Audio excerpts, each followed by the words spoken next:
Welcome, ladies and gentlemen, to Let's Talk Real Life with Nada Manning. And I'm your co host, Coach Vernon Garrison, welcoming you to 106.9 FM on your FM dial locally. We also enjoy a large array of social media opportunities for you to follow the show, including Facebook, Awesome Radio Facebook, Awesome Radio YouTube. Also, GPAT 23, which is a local access channel, YouTube, and Facebook. Thank you very much. If you happen to see our episode or you follow us, we do appreciate you making a comment or liking and even sharing our post on social medias. Our efforts to bring a great, intense, quality, thought provoking show that will keep you engaged for the hour. So I'd like to say thank you once again. We're going to go right into our host, but let me exchange a few more housekeeping thoughts for as you watch today's show and perhaps the show that was produced before this. Is in this particular subject matter, we are referencing the Institute for Family Studies. Now, you can Google that and you'll probably find that that agency is I would say, a Christian influenced agency, though when you do research, you do come from various perspectives in order to share data and information with people so that they can compile it from all walks of life. So today, we'll be referencing a report that was written January 15th, 2015, which brings up the subjects of problems with exposing kids to sexual and violent content. And on a previous show, depends on what order you see the shows in, look for one that was primarily related to violent content. And today we're going to expand on children and their exposure to sexual content. So by all means, put on your seatbelt and we're off to the races. And ladies and gentlemen, without further delay, our teacher and our host, Miss Nada Manning. Good evening, everybody. Good evening. It is a pleasure, as the co-host mentioned, that we are going to continue from last time with exposing children to this sexual part. Part two is going to be on the sexual part of this, exposing our children. We are enjoying sharing information from personal experience to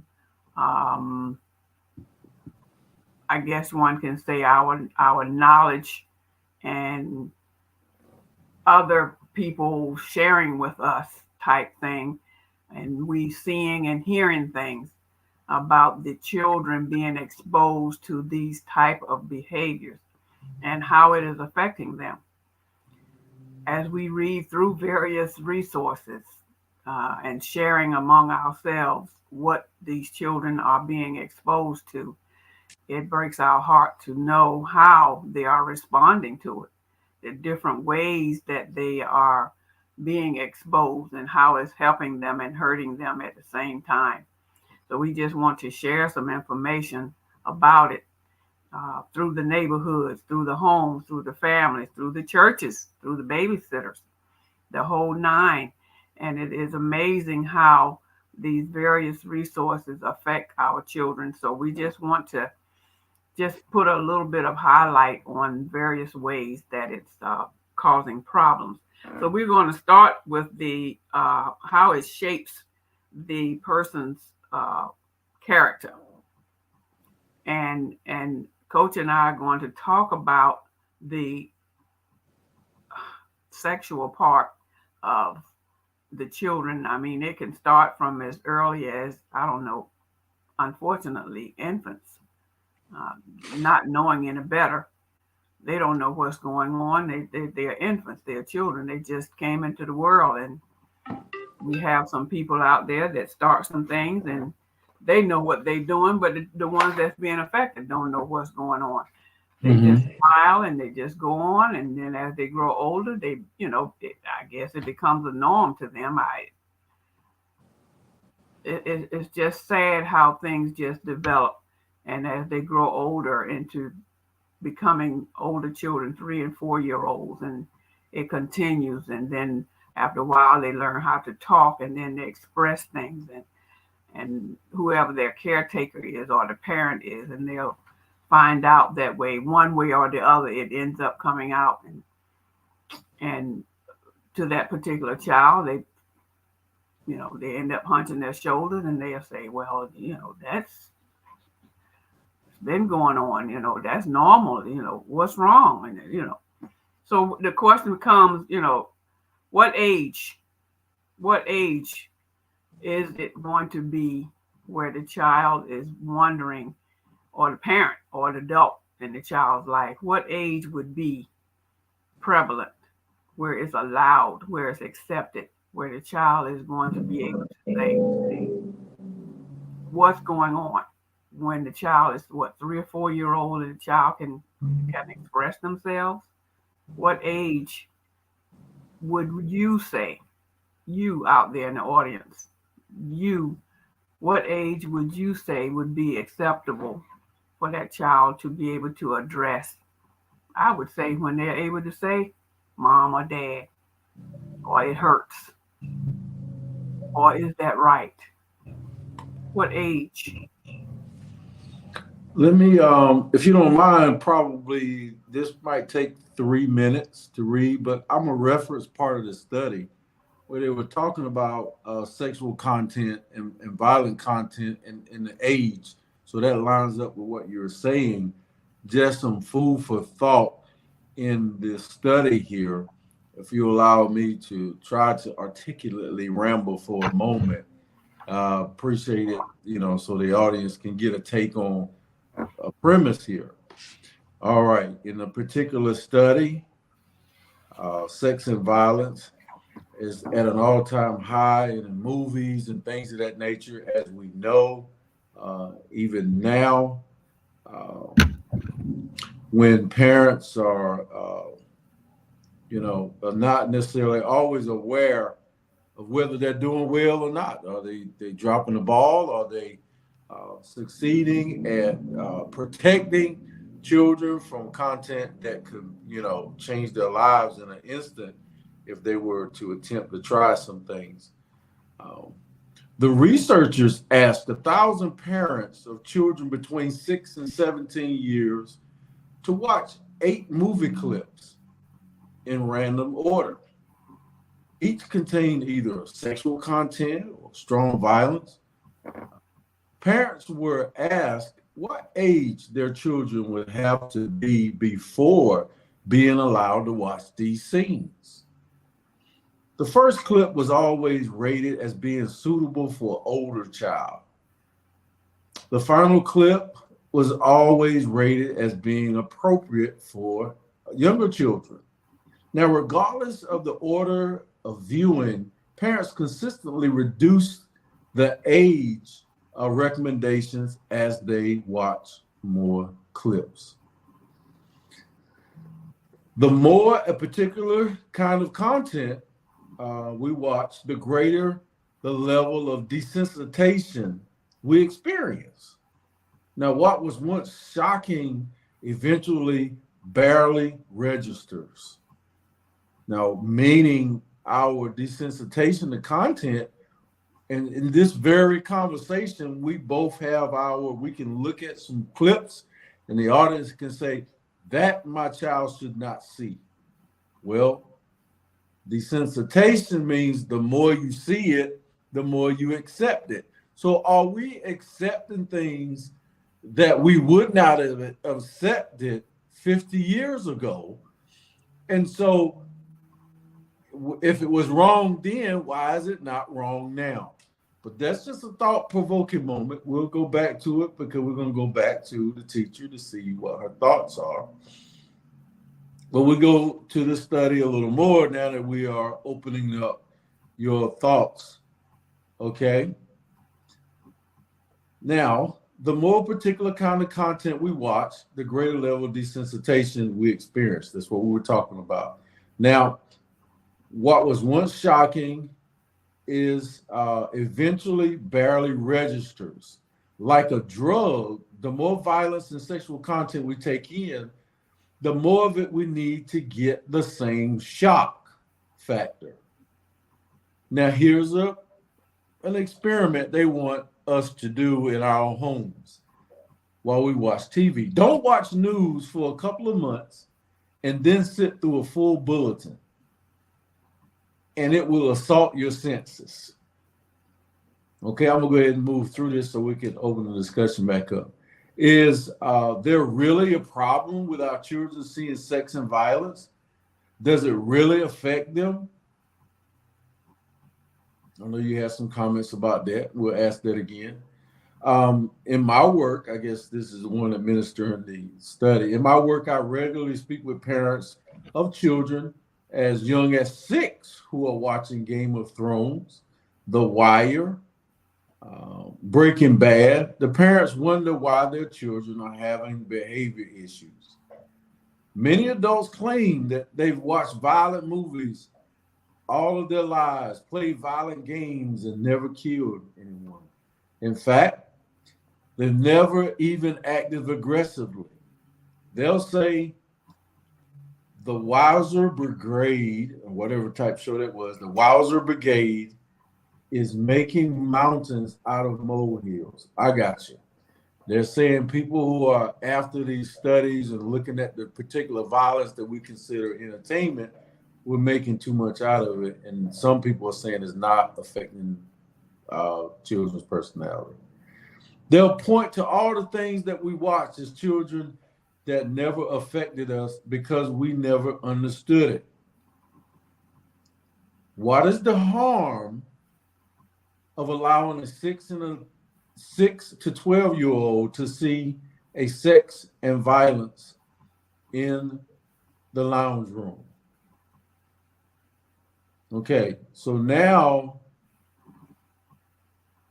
I'm going to go ahead and stop right there since I didn't read it in 3 minutes like I wanted, but that's a great point that I want to ask our teacher here, because we really want to know what is offensive. What is offensive about sex? It's a natural thing unless it's used in a negative way. So is sugar. It will flat out kill you, just like alcohol will, but we see it different. In fact, sugar is a form of alcohol, but we see it just crystallized. We see it different, so we treat it different. You don't get a DUI for driving under the influence of drinking a milkshake. And just as well, it can affect your vision because if you do have sugar, as folks call it, if you are diabetic, then it does affect your vision. So anyways, and you can have an attack or episode. Anyways, I'm stretching it out. What's going on, Miss Nada, let's get your perception. What is wrong with age-appropriate discussion about sex, even if the child is 6 years old? Or if they see someone doing it, should you say, oh my God, you shouldn't have been watching that. Whoa, cut that TV off.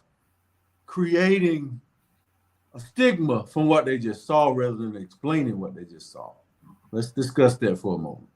I want to go back to your question. You said, is there really a problem with our children seeing sex? Yeah, that's what I'm asking you. Does it really affect them? One thing the children should or can see is for adults only. I that's my response to that. That's what I was thinking. It's for adults only, but we should not stop right there when we explain it to them. As with anything, when we say it's for adults only, most children today want to know more. They want to know, well, why is it for adults only? Well, one thing, your bodies are not formed, not matured, not made let's see, how can I say this? Your bodies have not grown enough to withstand the um, pressure, I guess I can say, that's, I don't know how to word it. So you're saying children are not mature enough to have sex, so they shouldn't be talking about it. Is that what you're saying? Or looking well, at? well, well, well. I'm trying to word it so that they, to an elementary level, where they can understand sex, the penetration part when you're having sex, little girl or little boy, you your organs, your female organs and your male organs are not developed enough to be Excuse me. able to withstand the pressure of that penetration. So they're not You prepared to have, have sex. Is that what you would say? you're not developed enough to withstand the pressure that you're going to have when you're having sex. Now, um, I can probably use some type of physical something to show them if they're in front of me, to show them this is what happens. They have what do you call those things in the schools that they use? Some type of whatever it is, whatever those little physical whatever it is, skeletons or whatever it is that they show, actually physically showing them this is what happens. This will hurt you type thing. Let me hold. What age would you plan on doing this demonstration here? Because this sounds like a birds and the bees conversation. Absolutely. Yeah. So what age? Let us know what age you're talking about. This. I would say probably when they start school, when they're old enough to go to school and they hear probably 6 and 7 year olds, they go to school and they're exposed to this type of thing and they hear other children talking about stuff that they've seen at home where mom and dad, they were in their room and I saw them and they were on top of one another and they was doing this and that and the other. And I thought we can try it. So come on, little Joey and little Susie, let's see if we can try this. Oh, wow. That's that, And because they're curious, they're of the age where they're curious, they want to try this. And this is saying, what is it? Is there really a problem with our children seeing sex? That's the question I was asking you. Is there a problem? I would say there is a problem because they don't understand what they're seeing. So as adults, we're supposed to be able to explain to them what they are seeing and the repercussion of it.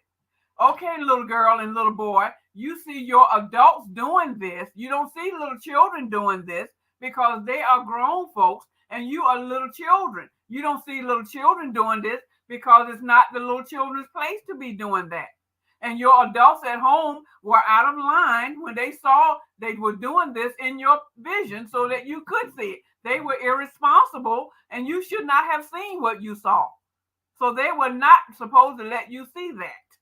But since you did see it, little girl, little boy, now they're in a position where they're supposed to be showing you why you saw what you saw and explain to you what you saw. And that was your way of now that you have seen what you saw, now they need to explain to you why you should not be doing it. Yeah. Now, got you. So now if you've been exposed to it, it should not be blown over. No, now you want to know. Okay, well, why can't me and little Joey go do this then? Since we saw you doing it, mom and dad, or auntie and uncle, or both my big sister and my big brother. Now we saw my big sister doing it with her boyfriend. Now little Joe is my boyfriend, so why we can't go do this? Because you too little. How about that? You're only 5 and 6 years old. You're only 8, 9 years old. You're only 12 and 13. You're not grown.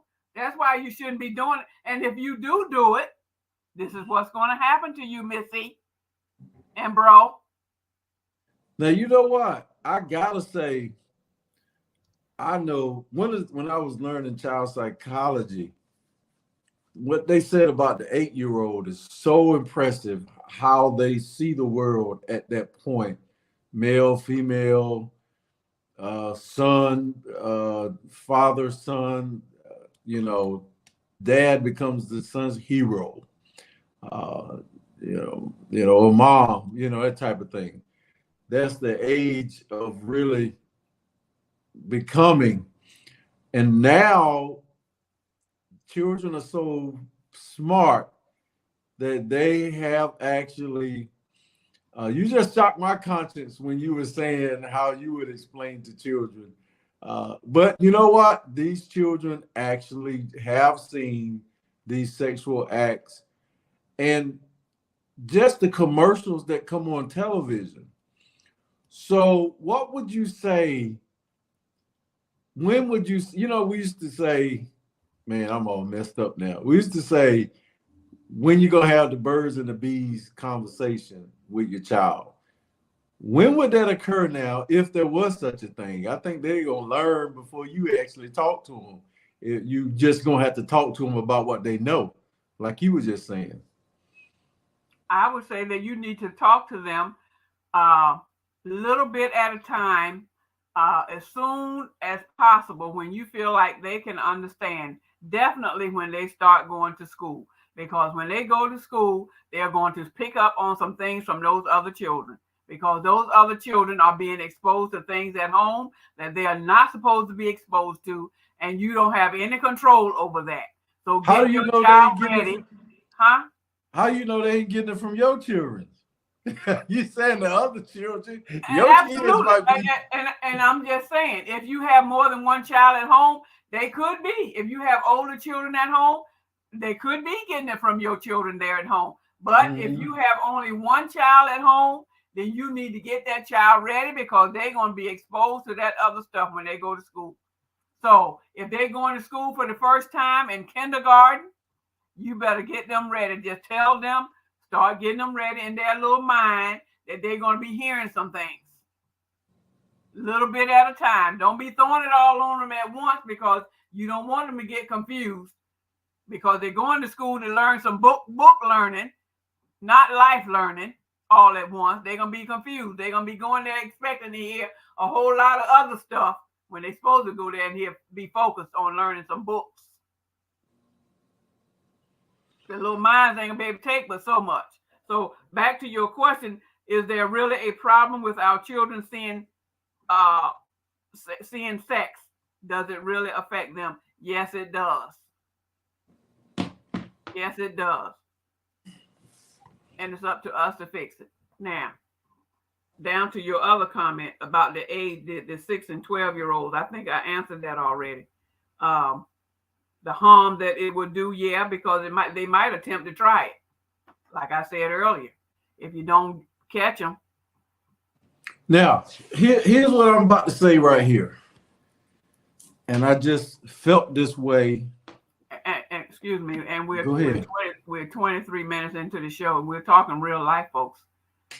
We are your host and co-host of Let's Talk Real Life. I am your host, Nada Manning, and co-host Coach Garrison, as we talk about these issues with our children on this sex stuff. The sex stuff. And we want you to follow us in exposing our children to sexual tendencies. Here's what I'm saying is what I did growing up. Growing up, I had a messed up time growing up, but I knew how to act and conduct myself as my son was growing up in the house. We didn't make a big deal out of our intimacy. And I definitely didn't make a big deal out of trying to investigate him and to see what he knew. I knew one thing I kept my thumb on, and that was his morality, being an example in front of him, treating his mother well, demonstrating love, and trying to be prepared for any incident that came up in his life. And I think with the incidents that came up in my life, my parents were not in place to be prepared. They were in a place. I grew up in a two-parent home until I was about 15. But they were in a place, but they wasn't in a place to protect me from predators and things of that nature. So I relied on my own knowledge to survive out there. Whether we were playing hide and go seek or not, and we felt like, oh, we're gonna have a girl hide with us so we could touch her. I remember having full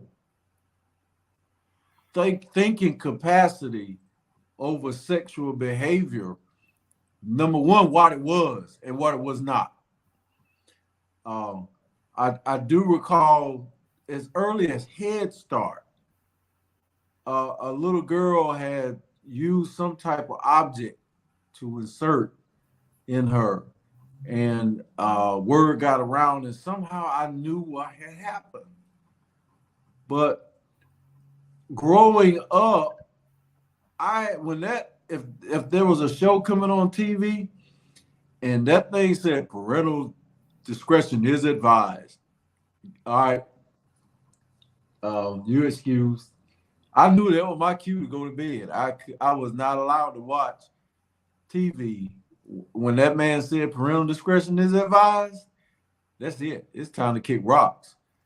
Nor was I that disobedient that I wanted to go and see what I was not supposed to look at. So I'm saying all this to say the environment that you create in your home.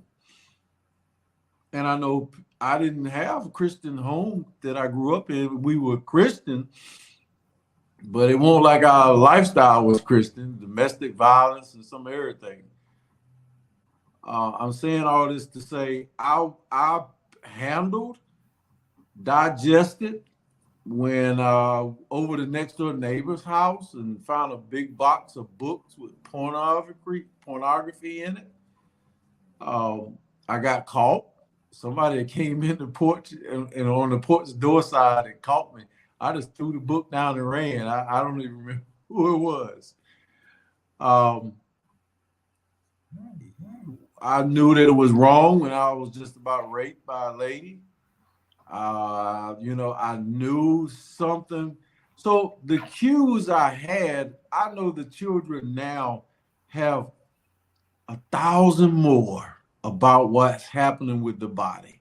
So I have to agree with you about the way you just started talking about. There's something that's going to have to be said.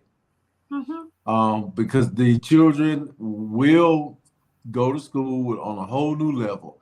Now, I will say something about Generation Z. That is children in their early 20s now. I'd have to look up the age group.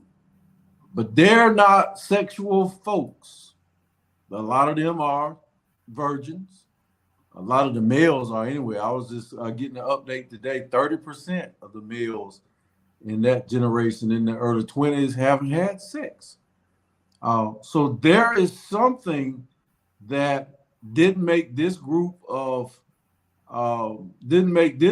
major on sexual behavior. And they're more intellectual. So if you get around 19, 20, 21, 22, 23-year-olds, they're talking about science. They might argue about the abortion. And I was just working at the local college around a lot of them. And the girls were displaying things, but the guys, so they were not as dirty-minded as we were in the 80s. When I was socialized. I wasn't born in the 80s. But we did talk about sex, but we did talk about love at the same time. We had a lot of love songs going on. But I'm going to close and give it back to you on this. I think we do have to. I think the media can make sex dirty. The Hollywood can make sex dirty. And I think you as a parent have to clean that up. So it's what they see, because they're going to see sex and they're going to understand that I came out of your tummy and all of that. And none of that stuff bothers them when you talk about sex in the biology department. But all of a sudden, when you're looking at TV and you're talking about rape and killing and gender stuff that's going on between male and females about sex and sexual harassment at work and describing people's body parts today in songs and messages that they're getting, it's open season. But I think you still have to make them know that that's entertainment, the booty shaking and the thongs and this, that, and the other on TV. They can get that. I got it. It does demoralize our women. But once you understand that what a strip club is about is entertainment, you'll understand. Don't go in there throwing your money away because you ain't getting nothing.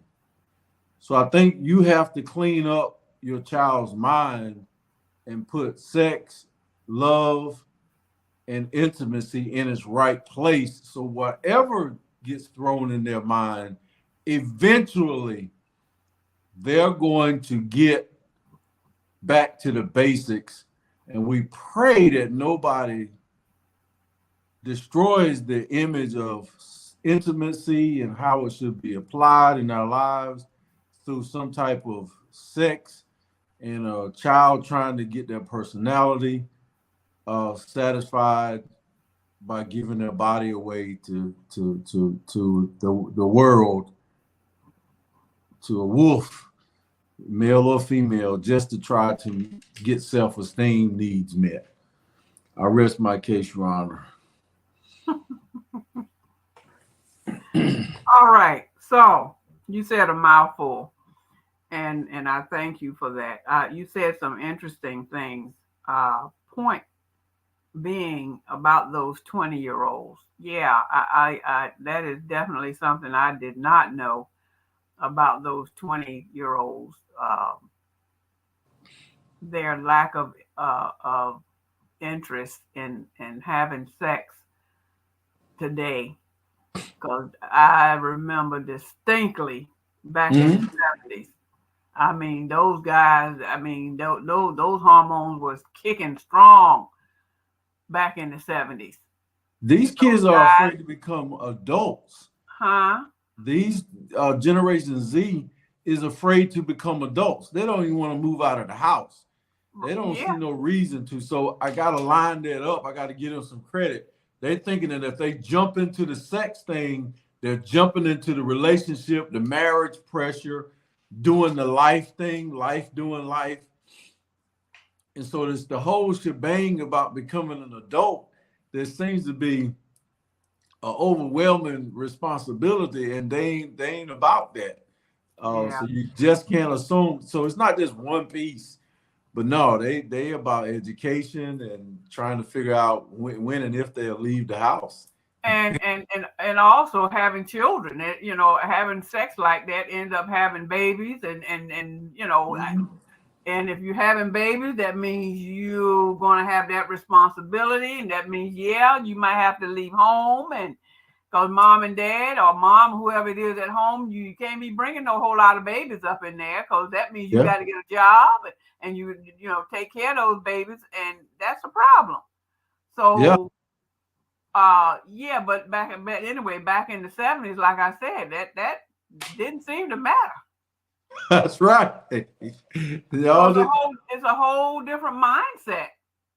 I grew up watching your age group go with. Now, y'all did have a little bit of class about it, and I was young, and I seen the folks that were adults when I was born in '68, so I was young in the early '70s.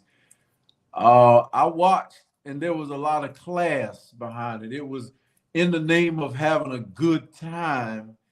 And there wasn't nothing wrong with having a good time.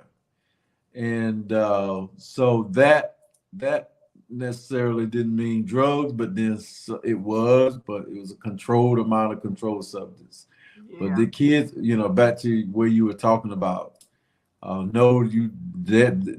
guess the stuff they saw on TV, they were afraid to do, because like you said, they're either going to get pregnant, or if they get somebody pregnant, they have to move out of the house or get married, or it's a lot of social pressure that kind of shock their conscience. And so a lot of the Gen Zs, people have to go watch our previous show, series on that this past year on generation. And back then, the parents was more apt to make that child, that 20-plus-year-old, no, you're gonna take care of them children. You're not gonna be staying here and having all those babies and not take the responsibility. As opposed to today, the parents are more pushing on, no, we're gonna take care of you. You can stay home type thing. You can stay home until you're 20, 25, 26, 27 years old, 30. But the parents back then wasn't going to have that. No, you going to get out and get a job and take some responsibility. That's the difference that I'm seeing back in the day as opposed to now. So yeah, wow. Oh, okay. Well, I sure did learn. Okay. But the Generation Y group, who are now parents now, millennials, folks that are 30, 31, 28, 20, 29, 30, 31, they're having children. They have children of their own, a lot of them now. And so they're doing life. And so now they were the group that thought their friends were more important than their parents. The acceptance, the self-esteem they got from their friend groups more than they, just as much or more than they did their parents. So now they're having children. And so I'm watching my son and his daughter, and it's interesting to see because I don't know how they're going to navigate teaching them about violence and sex. But let me conclude this story right here. It'll take about 45 seconds. It says, ongoing or even periodical accidental exposure to sexual and violent content is empirically proven to have desensitizing impact on both children and adults. The more we watch it, the less concerned we are about it, and the greater the potential impact on us, on our children, and on our society. We may not become violent or sexual, but our behavior and our responses are impacted by what we have seen. Empathy is reduced, objectification is increased, morality erodes. Oh, let me say it again, almost like it's a scripture. I ain't gonna measure that. My bad, wrong analogy. Empathy is reduced, objectification is increased, and morality erodes. A couple more sentences. Our digital diet is desensitizing us. The violence and the sex we see is glamorized and often consequence-free. But there are consequences we're not aware of. We need to wake up by not only enduring it, but embracing it and endorsing it and as our children's entertainment. We act to their detriment. So those are things we're doing bad. So they have proven that it desensitizes us and that we're less empathetic towards the consequences of making an object out of a woman or a male sex behavior. Thus, maybe that's where we pattern ourselves and make objects out of our wives, objects out of our husbands, objects out of people. So we don't want to commit to a loving, wholesome marriage because we're desensitized and we objectification, is I think the word that they use. So how do you feel when they said that morality has eroded to a factual conversation? Is there morality in the minds of the people that the children, and talking to them and them understanding how wrong it could be, how devastating it could be to take a girl's virginity recklessly just through casual sex, and her not realizing the repercussions down the way, that she would perhaps think, what if my husband was the first one to touch me like that? Uh, as we talked about before in one of our shows, the more sex partners a woman has, the less likely she is to marry and stay married, or more likely she is to divorce. Uh, so there's a lot of things. But what about the morality and objectification? How do you feel about their conclusion, and do you agree with it? You said a lot right then, and I'm not sure I'm Yeah. understanding what your question is. I'm saying the question is, do you agree that the behavior and the responses have impacted our life and made us less empathetic? We can see it and not even be concerned about it anymore. Oh yeah, that's just somebody having sex on TV. Oh, they just tongue kissing. Oh yeah, and you and the child just walk by it like it's nothing. But in the 70s or whatever, growing up, or a earlier date, it would never have been seen on television. I remember they said Elvis was gyrating. They were about to put him on jail for moving his hips.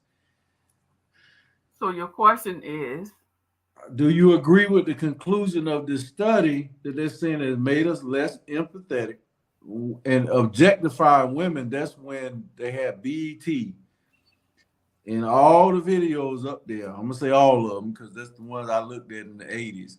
Had some naked women shaking their booties, and that kept you glued to that TV, looking at that behavior, making an object out of the women, and all thus making them sex objects. So that's all we talking about when we talk about the music and the rap songs about getting a girl at the club. We ain't talking about getting a girl to marry.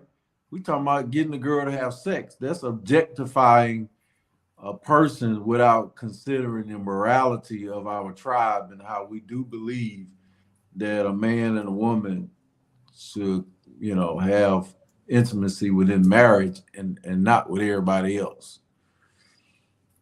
So empathy, objectification, and the erosion of morality. When you tell the child how to conduct themselves and that they too immature to have sex, and you shouldn't have been watching that, how do you get them to make an adjustment to see it the right way? When they're watching such as that you just describing, which is actually real life, they actually see women and men going about themselves, behaving the way they are, exposing their bodies, behaving the way they are, carrying on with their lives. And now, okay, child, this is not the way you should be living your life. This is not the right way to live, the right way to carry your body, behaving with this one and that one and the other one. This is not the way it should be. How you're asking me, how should I explain to that child that this is not the right way to be? How am I going to explain to him or her the difference between this and that? How they should see that from now on. Right. They realize you said that they saw something and you actually disciplined them. And some people could take issue with that, and I could take issue with it a little bit. You actually disciplined them for something that they actually saw and they were going to see anyway. They just started talking about what they saw. Right. And it's like distinguishing right from wrong. It's like distinguishing. It's like distinguishing. Okay, I know it's wrong to steal, or it's wrong to do something wrong. It's like saying what's right and what's wrong. It's wrong to go and take somebody's purse, or wrong to do this and that. But The consequences makes a difference. If you're going to go and live that type of lifestyle, this is the consequences. So you weigh your options. If you go and do it this way, this is what's going to happen. If you go and do it this way, this is what's going to happen. So you weigh your options. You have plan A, you have plan B. You list your options down here, so you choose and you break it down to that particular level for that particular age group. Should a child get a beating? Should a child get a beating if they're caught watching cable TV? Now you got all them channels, satellite. Should you beat that child? Should you give them physical discipline if you walk in there and they watching porn and they 9, 10 years old? Physical discipline, I say it depends on how you discipline a person. A beating, I would say it depends. I don't know about physical. In today's time, back in my day, yeah, you're going to get your butt whooped. But in today's time, a physical beating, no, I would say not, because you have other ways of disciplining a person. Like I said with my granddaughter, I didn't have to touch her. All I had to do was take that cell phone from her, and that was her beating. Because we cried crocodile tears when I took that phone. I didn't lay a hand on her. I just said, give me the phone.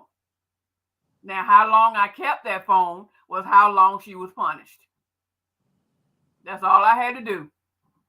Because she couldn't talk to nobody. She couldn't call her buddies or nothing. Just give me the phone. And that was it.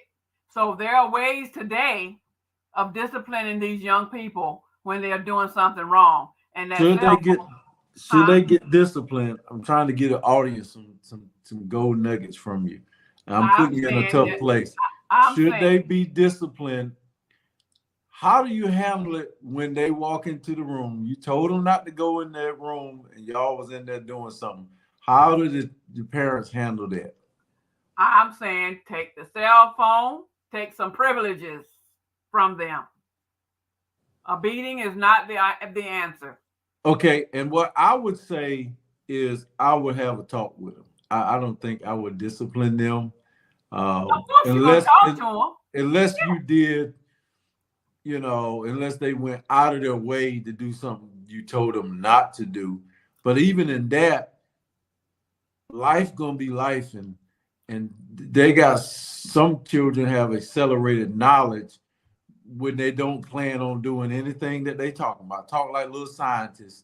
Right. And I just can't see them figuring out how to do stuff. Okay, you take the phone from them. You can limit their access to that whatever they're watching. There are different ways of doing stuff. Because nowadays they got child locks. They can cut the phone, the TV, eliminate those channels and everything. That's exactly right. After you talk to them, you talk to them first. And if they insist on doing that, then you cut off some of the access to different things. And they still continue to do it, then you take some of the other things away from them. There are different ways of doing it. So I would say beating is not the answer. Just take some of the privileges away.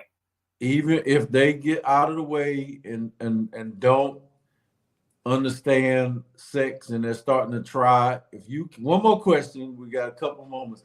If you tell your daughter, no boys in the house, and you come home and there's boys in the house, or you come home and you got a son and there's girls in the house, what do you do? Again, now I've had that experience. I had 2 boys, and one of them tried me. The youngest one, the oldest one was smarter than the youngest one. The youngest one was a daredevil. So he tried me. I came home from work early one day, and guess who was at home? Now, what you do that for? Huh? What you do that for? I came home early one day. The Spirit of the Lord just touched my heart, said, you go home for lunch. I went home for lunch, and guess who was home? He was in the high school then, because they had half days or something. I don't know what happened. Anyway, I goes home. They downstairs. I go in the house, carpet on the floor, so they didn't hear me come in. I walked in. I hear voices. They were just getting started. They were just getting the clothes off. I walked in. I called his name. Nobody said anything. I said, hello? Oh, Nobody man. said anything. I walked in. Missy, I heard them rambling and scuffling, trying to hurry up. I said, well, hello? One head peeked out, the other one peeked out. Okay. Time to go. Let's go. Let's hit it. She put her mess back on. Let's go, ma'am. Time to go. She went on out the door. I had a nice long talk with him. Yeah.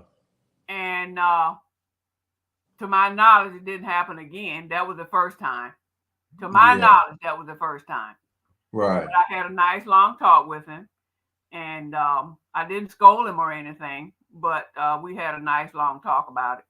And one thing I said to him, I said, now, you know, and I don't mind saying this on the air. I said, one thing about it, son, you have never caught me having a man in here and disrespecting you. And I expect the same respect from you. If you don't catch me with a man in the house, then I don't expect you to have a woman in the house. You respect me and I respect you. Okay, let's do that. After all, I am paying the bills and you have never caught a man in the house. So I don't expect you to do that. So let's respect one another. Well, we at 51, and I'm sure that the audience got something out of that story there. I wish I had a chance to ask you more. Well, but we got a couple of minutes, so we have time for prayer. And I just wanted to put that out there for all of you who are listening. Parents, mind what you do around your children. Okay? You live the life that you expect them to live. They respect you and you respect them. That's my word to you. Amen. Father God, thank you for this time. Thank you for being who you are in our lives. We love you. We respect you. We want to live so that you can be pleased with us. In Jesus' name, be with us, Lord. I do pray, and we'll see you next time. With your help, amen. Amen. Y'all, she tight over there. Can't y'all tell? She reliving the moment. All right, we love you guys. We out here, WBISLP 106.9. Like, share, and subscribe. We'll see you next time.